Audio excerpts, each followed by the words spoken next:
भारत का स्वर्ग कहा जाने वाला जम्मू कश्मीर केवल अपनी खूबसूरत वादियों और प्रकृति की वजह से ही प्रसिद्ध नहीं है, बल्कि यहाँ की सदियों पुरानी हस्तकला और नक्काशी भी विश्व प्रसिद्ध है।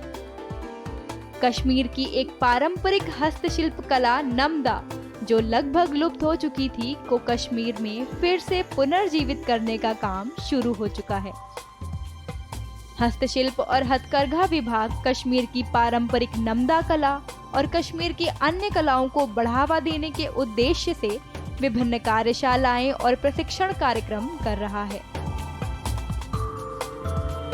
मैं बोलना चाहूँगा कि आपने जिक्र किया कि हमारा जो कश्मीर है मशहूर है for traditional crafts. Not only that, आपने भी देखा होगा रिसेंटली UNSCO ने हमारी जो श्रीनगर सिटी है उसमें क्रिएटिव सिटी में ऐड किया है इसका।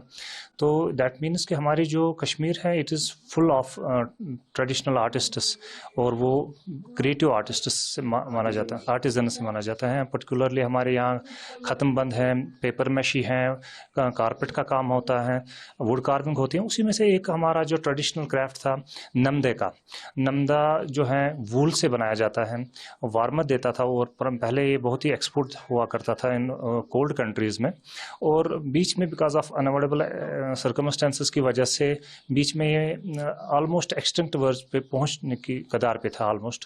तो रिसेंटली अब गवर्नमेंट ऑफ इंडिया ने अलॉन्ग विद हमारे जो डिपार्टमेंट है उसने रिवाइव करने की कोशिश की है इसका नमदा क्राफ्ट को, और हमारे जो डिपार्टमेंट है ट्रेनिज देता है अंडर डिफरेंट डिस्ट्रिक्ट्स में।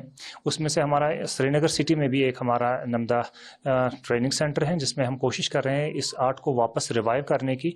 और इस ट्रेनिंग सेंटर में ये हम around about 20 young unemployed girls को अकोमोडेट करते हैं, एंड माशाल्लाह उनकी वहाँ से भी हमें बहुत ही अच्छा पॉजिटिव रिस्पांस मिल रहा है, और वो इस ट्रेनिंग को सीखने के लिए आ रही हैं, और हम उनको इस फेल्ट बनाना और उसके ऊपर एम्ब्रॉयडरी करना दोनों काम सिखा रहे हैं।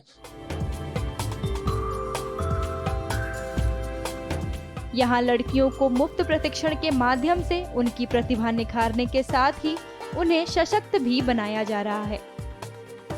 वर्तमान में श्रीनगर के रैनावाड़ी सहित घाटी के विभिन्न स्थानों पर कई प्रशिक्षण केंद्र कार्यरत हैं, जहां लड़कियां नमदा बनाना ठीक से सीख रही हैं। इस तरह का प्रशिक्षण पाकर वहां के निवासी बेहद खुश और संतुष्ट हैं। बहुत अच्छा लग रहा है। हमको इस बारे में टोटली पता ही नहीं था। ये पुराने ज़माने का, बेसिकली पुराने ज़माने का एक काम है। पुराने ज़माने में जो हमारे बुजुर्ग थे वही ये काम करते थे। फिर जब नेक्स्ट जनरेशन आई, मतलब हमारे पेरेंट्स की जो जनरेशन थी, उनको इस बारे में नहीं पता था। लेकिन आज डिपार्टमेंट की वसादत से आज नई से ये स्टार्ट हुआ है, सेटअप हुआ है। और इस लोकेलिटी में भी फर्स्ट टाइम ऐसा नमदा सेंटर आया है। हमने सीखा है कैसे पहले नमदा बनाते हैं, फिर कैसे आरी का काम करते हैं, फिर कैसे बनाते, पूरे तरीके से हमने सीखा। और ये ट्रेनिंग फ्री है, और इसमें हमें स्टाइपेंड भी मिलता है 1000 पर मंथ। जब ये आया हमें कुछ पता नहीं था इस बारे में, हमने बहुत सीखा। हम भी चाहते हैं कि ये ट्रेनिंग सेंटर्स कंटिन्यू रहे, ताकि जैसे हमने सीखा वैसे और भी लड़कियां हैं जिनको इस बारे में पता भी नहीं है, वो भी सीखें। घाटी के कारीगरों द्वारा तैयार हाथ से बने उत्पाद बेहतर गुणवत्ता वाले काम के कारण अपना अलग महत्व रखते हैं। नमदा ऊन से बना उत्पाद पूरी तरह से हस्त निर्मित होता है, और इसे घाटी की सबसे अच्छी गर्म साज सज्जा और सर्दियों के लिए बहुत उपयुक्त माना जाता है।